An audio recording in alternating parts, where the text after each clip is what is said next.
Quel beau vélo! J'ai envie de l'acheter! Il est de seconde main, mais est-ce que c'est tant une belle occasion que ça? Donc aujourd'hui dans cette vidéo, on va voir les petites astuces lorsque vous allez acheter un vélo de seconde main, important à vérifier pour être sûr qu'au final ce soit une belle occasion. Il va être important de regarder si votre tige de selle coulisse bien ou si elle est figée. Si elle est figée, ça veut dire qu'il n'y aura aucun ajustement possible ou sinon il faudra aller en magasin de vélo et essayer vraiment de la défiger. Est-ce que ce vélo a été volé? Donc pour ça, vous pouvez toujours prendre le numéro de série qui se trouve généralement sous le bottom bracket et aller sur le site de Projet 529 qui permet de recenser si la personne a enregistré son vélo, savoir si ce vélo a été volé ou pas. Donc vous mettez le numéro de série sur le moteur de recherche de Projet 529. Si la personne n'a pas enregistré, vous n'avez pas vraiment de moyen de savoir si c'est un vélo qui a été volé ou pas. Mais si admettant que la personne l'a enregistré et que le vélo est volé, en tout cas ce sera signalé. Un des points importants, c'est de venir regarder un peu l'aspect général du vélo. Est-ce que c'est un vélo rouillé? Est-ce que en passant la main au niveau du cadre, je ressens une fissure ou une bosse plutôt anormale? Potentiellement que ça a été un vélo où le cadre était déjà ressoudé. Donc venez vous assurer un peu de la structure de base du vélo. Pour tester et essayer de voir s'il y a des jeux au niveau du vélo, il y a des réparations qui coûtent plus ou moins cher. Donc pour ce faire, on va essayer d'abord de tester le jeu de pédalier. Donc avec votre main gauche, tenez votre tube de selle et avec la main droite, en ayant mis la position préalablement à la verticale, prenez-la et faites des va-et-vient d'avant en arrière. Si cela bouge comme ceci, ça veut dire qu'il y a soit un problème de serrage, soit un jeu dans le boîtier de pédalier. On va tester à présent un jeu dans le moyeu de la roue. Donc pour ça, assurez-vous en premier que votre roue est bien serrée. Si elle n'est pas serrée, forcément vous aurez un petit jeu. Donc avec votre main gauche, tenez la fourche. Avec votre main droite, prenez l'ensemble de la roue.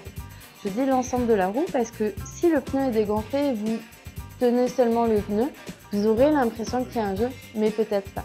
Donc n'hésitez pas à prendre bien comme il faut la roue, puis faites un mouvement latéral en avant et en arrière. Si ça bouge, ça veut dire qu'il y a un jeu au niveau du moyeu. Donc ça nécessitera une réparation.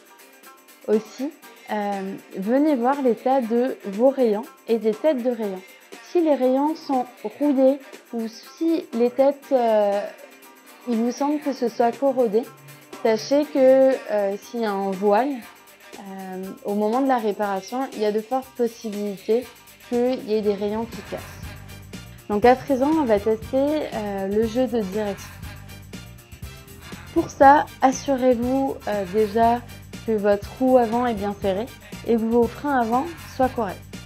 Avec votre main, pressez le frein avant, puis avec la main droite, venez tenir au niveau de la direction, puis bougez d'avant en arrière. Refaites cette opération exactement pareil en étant sur le côté. Puis si vous sentez qu'il y a du jeu, alors c'est que, à mon avis, ça nécessitera d'une réparation. Ensuite, vous pouvez voir si votre guidon tourne librement. S'il tourne librement, ça veut dire qu'il est suffisamment serré, ni trop ni pas assez. Si votre guidon ne tourne pas librement, ça veut dire que potentiellement il est trop serré. On a fait vraiment ces gros points au niveau du jeu de pédalier, au niveau du jeu de direction ou au niveau du jeu dans la roue. On va regarder l'aspect à nouveau général du vélo. Est-ce que mes câbles et gaines semblent rouillés ou sont plutôt corrects?